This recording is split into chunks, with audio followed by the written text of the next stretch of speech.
It's April 17th, 2019. I've been running this air conditioner in this camper van for quite some time, a couple years now, I think. This is a Frigidaire Gallery, the world's most quiet window air conditioner. This is it running right now. And I got this, I was gonna take a nap, but I didn't really take a nap. I just lay down for a minute next to my pooch. And I got this blanket because this thing is ice cold. It is freezing my ass off. Wish they made a smaller one, about 5,000. This is 6,000 BTU. They consider this mini compact. I consider this super mega huge for, in my case. Probably helps that I have lots of window covering over my small windows, so no heat comes in through there when it's a sunny day like this. And here's my skylight. I have plexiglass there, and it's under my solar panels where the roof air conditioner used to be. The massive RV roof air conditioner that consumes massive amounts of power, makes a lot of noise, and requires a generator or shore power to operate. So I'm going to get my lazy butt up here in just a second, but just wanted to show you how it is when I'm laying down here. This also serves as a fan. I can turn the fan on, put it on fan setting, and it'll blow a nice quiet breeze of air across the bed sleeping area, and that's much more comfortable than a roof fan. The roof fans are noisier, and this kind of a DC fan you see there, the black one, that's even more noisy. So this is super quiet. I have the link in the description for this air conditioner. So how's it powered? I'm not connected to shore power, and it's 115 volt AC power going through an inverter. So how's that happening? I'm not at a campground, not plugged in anywhere. We are 100% off grid. Here's 15-year-old Tippy. He's wanting to take a snooze. Let me see if I can get by him without disturbing his peace too much. Okay, there we go. I was cleaning my fridge out, so I got a trash can full of tissues. Okay, so my Tesla battery is fully charged, 24.44 volts. That's about 85% capacity. Don't want to charge it any higher than that. And there's the Tesla battery down there. I have a huge inverter, 3,000 watts, 24 volts. Shows 24.5 volts. And the solar charge controller there is Bluetooth. So this is a Tesla lithium ion battery. I have on my website econito.org lots of details about that. So yeah, this air conditioner I've been running, let me get you some details. Okay, here's some details. You can pause and read that of the exact air conditioner I'm using. Here's the pre-install on the back door, the sequence.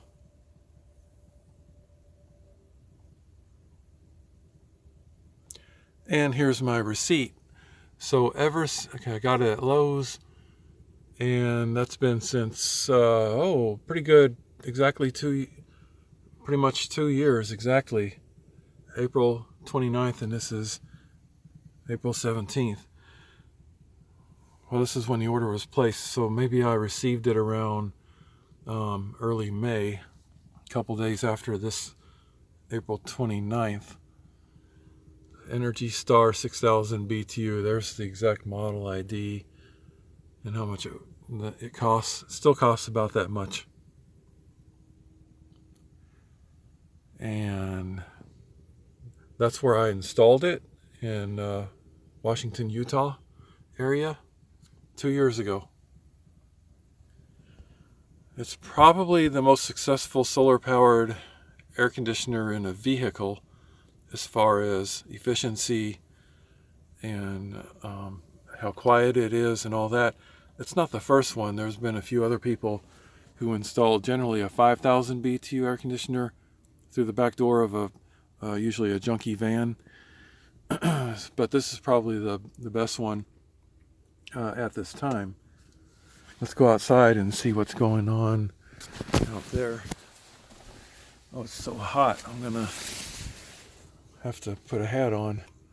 Oh, before we go out, I want to show you some old photos of the first installs. You'll see it's all redone now. I had it on my right door there, and now that's replaced with another box.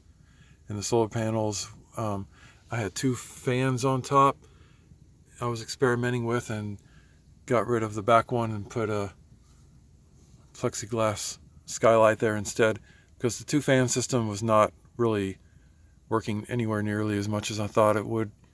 And at that time, I was dependent on shore power to run the air conditioner. Okay, so here's the first install. In here was my Honda 2000 generator. I don't have a generator anymore. And there's the gas tank for the generator. I had the air conditioner over here. It's no longer installed like that anymore. There's the original photo, the first install. That's just the product I used to protect the back of the air conditioner. I super installed it with lots of screws. I think that's overkill. I didn't really have to do that. And underneath looks kind of messy, but this is my first install, so that's how it pretty much ended up.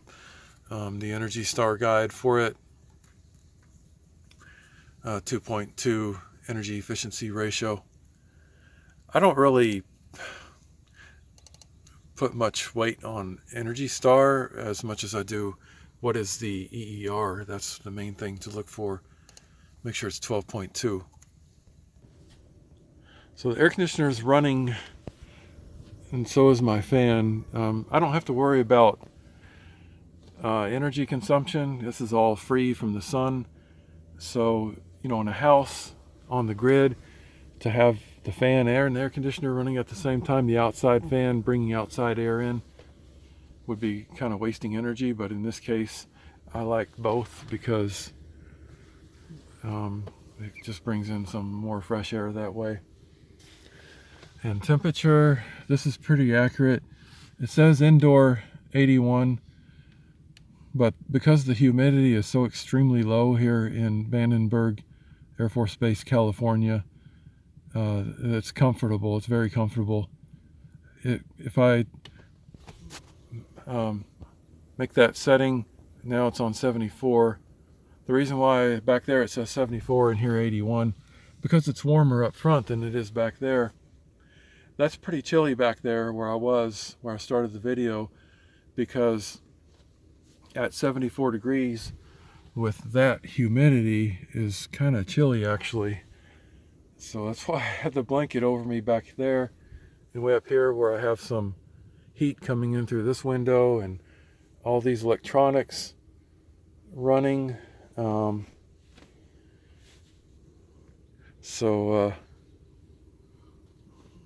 In that case, there's more heat. Let's go outside and see what's going on, because you'll want to see I'm not connected to anything. And this is so quiet. Can't even hear it run. There's the current setup. The reason why there's a hole here is because I had to do some repair.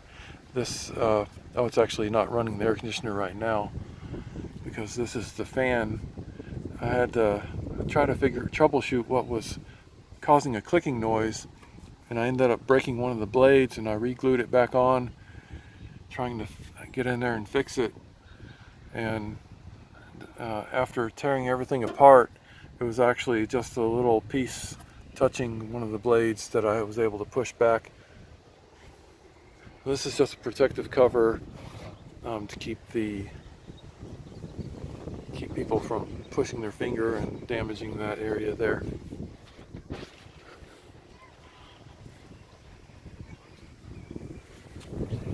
And I'm going to turn the air conditioner on so you can hear it.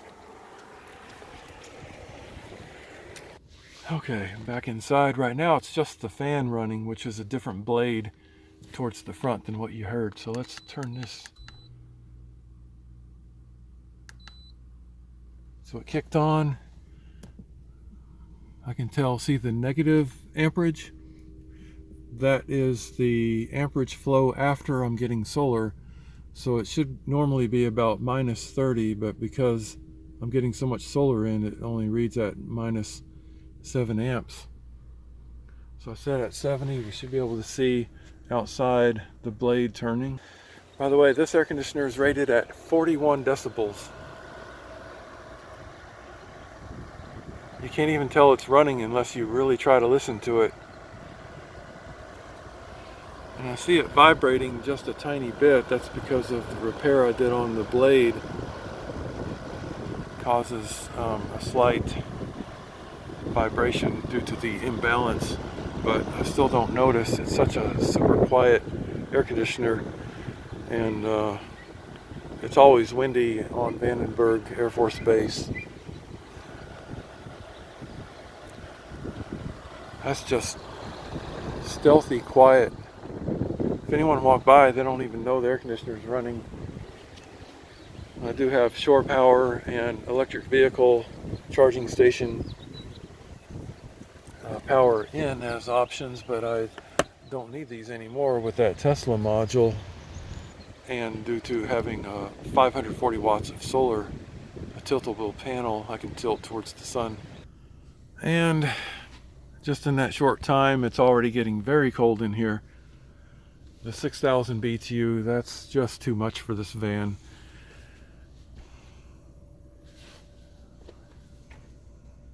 So let me turn it off. This is the remote control for it. I'm going to move it all the way up to 77 degrees due to the very low humidity.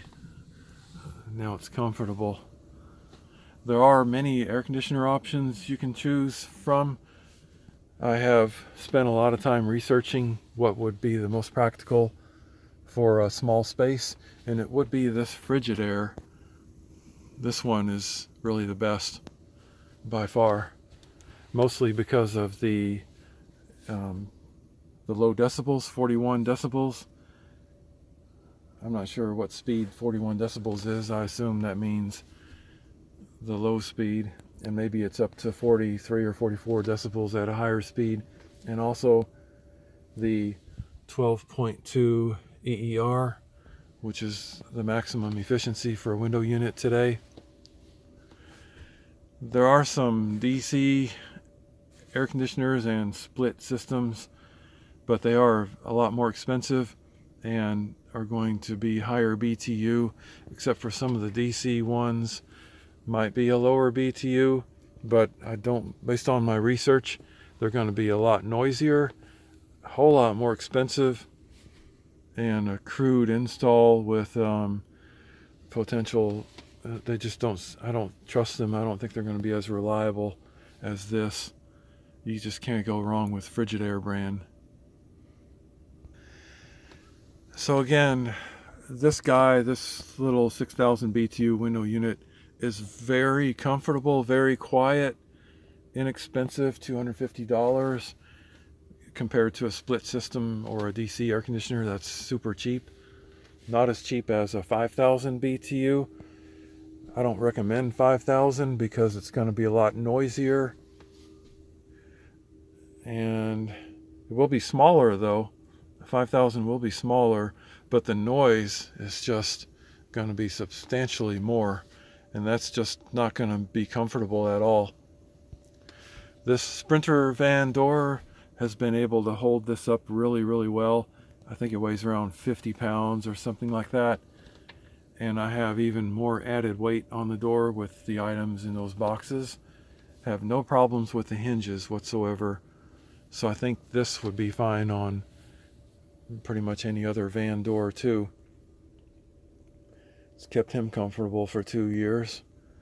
Also, the boxes I showed that I have installed serve kind of like a stealth, kind of to blend everything in. This shows the air conditioner white. I since painted it silver, so everything blends in and makes it look like well, since people can't really see the panels at this angle, it makes it look more of a stealthy van. And there's, there are the dimensions I had to cut right there to get it to fit in. That would be the same, approximately the same for you too if you were to buy the same air conditioner. So that should be helpful for you.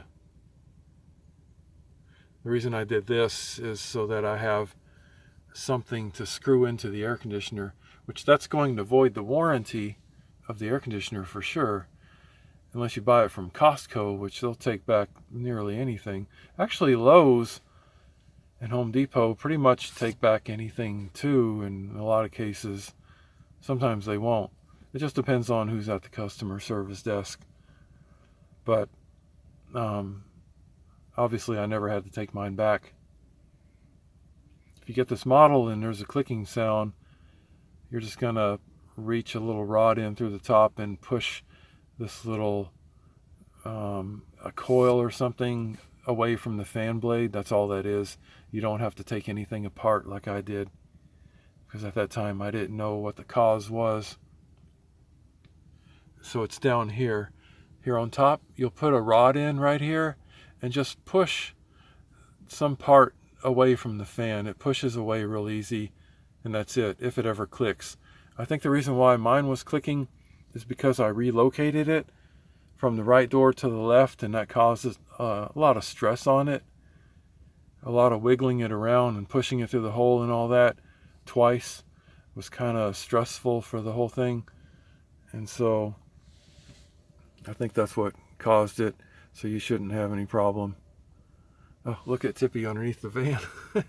That's when he could still see. Now he's blind. He was staying cool under the van. I didn't even notice that till now.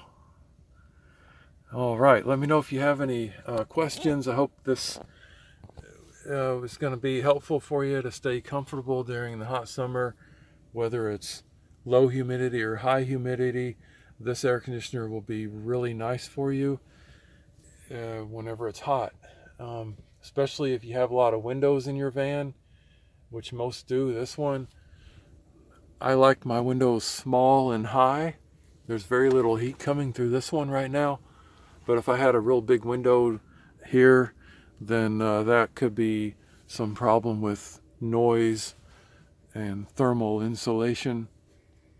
And with the tiny windows on top, the back doors allows me a lot of room for the boxes. Now, how does that affect my driving?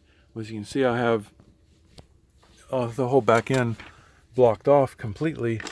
And what I did is installed a 7-inch backup camera monitor on the front right there.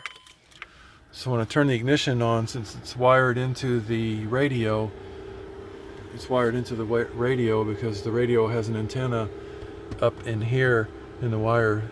The power goes up in there to power this. When I turn the ignition on, when the radio comes on, so does the backup camera. So now I have a great view of the back.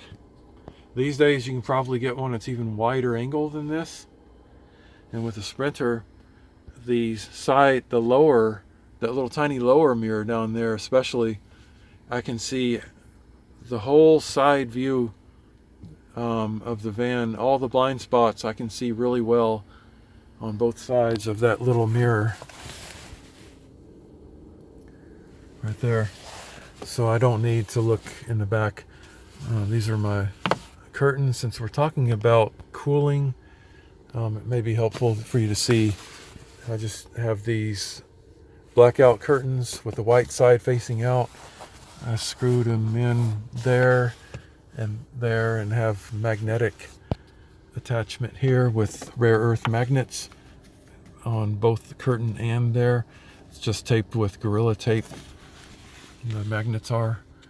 And then when I'm ready to put the curtain away, I can just stuff it right up in that handle that all of the Sprinters have right there. Many other types of vans will have it too. So it's out of the way there. An easy activation. Pull it down there and there for both privacy and to block the sun out of the vehicle without having to use the expensive custom type of side shades. And for the front, when it's not too terribly hot, I'll just use this flimsy little tiny thing here. When it gets extremely hot, then I actually use this custom made windshield shade here. It's super massive. It's about 2 or 3 layers thick.